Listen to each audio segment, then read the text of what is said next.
Thank you for being here, Gary. Would you like to say a few words about the understanding-based model of mediation that you teach? Well, thank you for inviting me. I'm very happy to do this, and particularly with you, Cinthia. I have great respect for the depth of understanding that you bring to this work. And understanding really is what we've named our model of mediation. And the reason we've named it the understanding model is because we think at the core of conflict, if people can use the power of understanding rather than the normal power people think they should use when they're in conflict with another, which is coercion and increasing pressure on the other, that with understanding, something very different can happen. And that very different thing that can happen is that people can find their own voice and speak honestly in a way that makes sense to them. And hopefully they'd also be interested in understanding the other person's point of view. That's the second prong of understanding. And the third is to understand the external realities beyond the you and me. And in one way you might say understanding self. Of course, people understand themselves. Why wouldn't they? And the answer is, I think, when we're in conflict, we're often thrown into conflict. And when we're thrown into conflict, we're triggered, we're reactive to each other. And we really haven't thought through, what is it that really matters to us that's in this conflict? What do we really care about? And our view is if we can find out what you care about, what I care about, what the external realities are, we have a much better chance of really solving the problem than turning up the heat by trying to increase pressure on the other. True. And also based on needs and finding what the needs of the people are instead of their demands. Yes, it's about going deeper than what's on the surface. Yes. And we can use the word needs, or we can use we can sometimes say, what's at stake for people? Mm-hmm. What do you care about the most that's underlying this conflict? And if people can be thoughtful enough to find that, then they'll be able to test in the result whether that is actually reflected in the result. Mm-hmm. And if it is, it's going to be a very different feeling they have about the result. They'll be more likely to respond to what they care about, and it's also be something they'll be more likely to be committed to. True.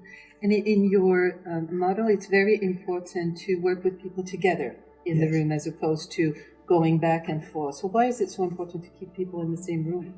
Well, if you want people to understand each other, I think it's a lot better to have them be able to hear each other directly and be able to speak to each other directly. Mm-hmm. And when people talk, and it's even true now, it's not just what they say, it's how they say it.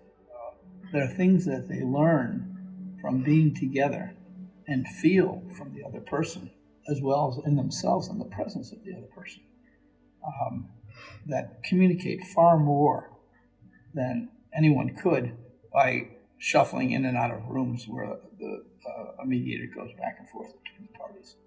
Then it's more likely to just kind of carry the tip of the iceberg rather than things that are important. Mm-hmm. In addition to it being an indirect communication and the weight that is on the shoulder, the perception of manipulation that goes with the shuttle mediation that you do not have if you have people in the room talking to each other. Yeah, exactly. And they'll also, if they're together, they'll feel the responsibility in a very different way for their participation. And if they have a neutral, and they're speaking only to the neutral, they can kind of plop the whole responsibility for solving the problem on the neutral. And at a very fundamental level, what we really believe is that people, just because they're in conflict with each other, shouldn't be disabled from talking to each other and working together to see if they can solve the problem. And if they can do that together with the help of a mediator, as if the mediator sits there and does nothing. But if they can do that together with that help, then it's a very different kind of process than where it tends to be about just trading with superficial exchanges. Thank you. So Gary, in some of the reading I've done, we always speak about the mediator being neutral. And then oftentimes you hear, well, neutrality is impossible. So in some of the reading of the Center for Understanding and Conflict, there is this concept of positive neutrality. So I was hoping you could say a few words about that. Yeah. There is no such thing as objective when it comes to interaction between human beings. We bring our subjective ourselves and our whole history and baggage and view about life to any engagement we have with other people. And so I think it's an error to think that we can actually be objective. Not only is it an error to think we can be, I think it actually doesn't serve the mediation well.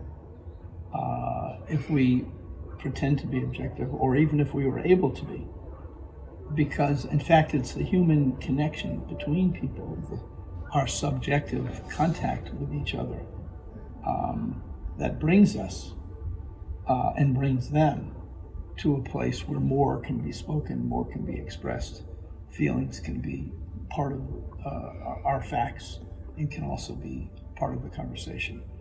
So when we say positive neutrality, we're moving away from the traditional idea that we should keep our distance from both parties.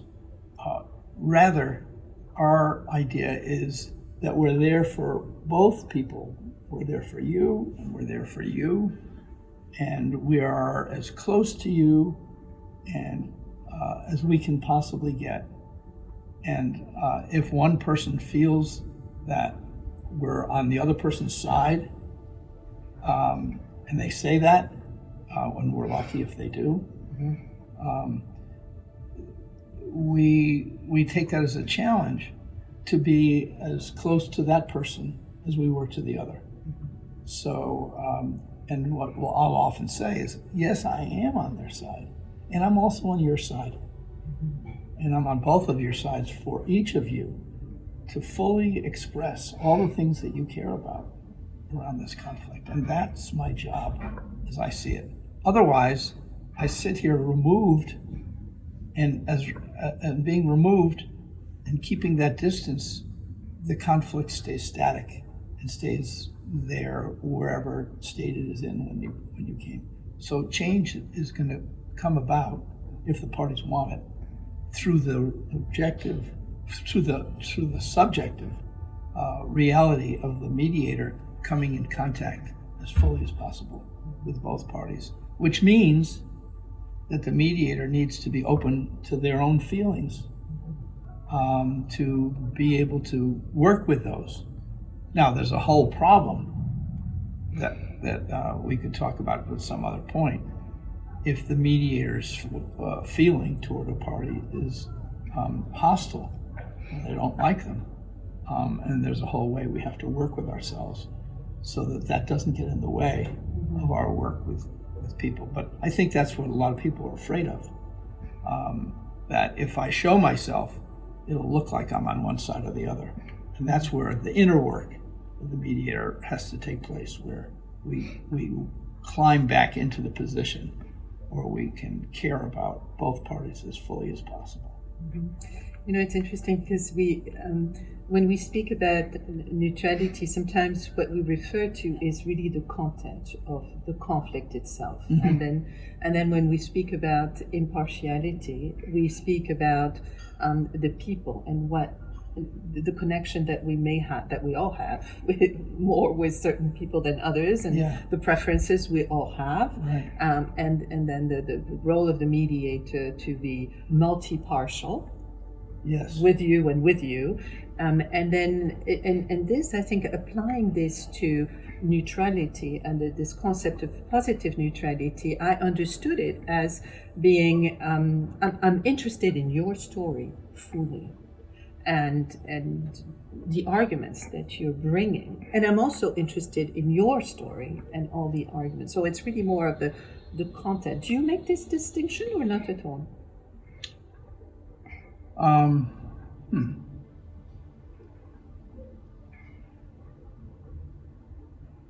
You know, there are different layers to that question.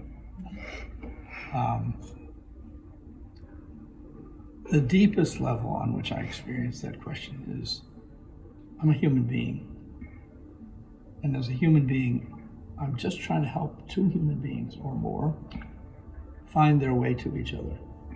And I'm going to use everything I can in my lived experience to be able to find you and give you the support to be able to say all of those things that you care about, and to do the same for you as well. And whether we call that multi-partiality or positive neutrality, I don't really care. Those are just words. It's really about our humanness and having that be there and available to us and visible to the people we're working with. So I don't think I've answered your question. No, you have, and it's interesting how, of course, the two notions, connect, and it's a very nice way of putting it. Thank you very much. Okay, thank you.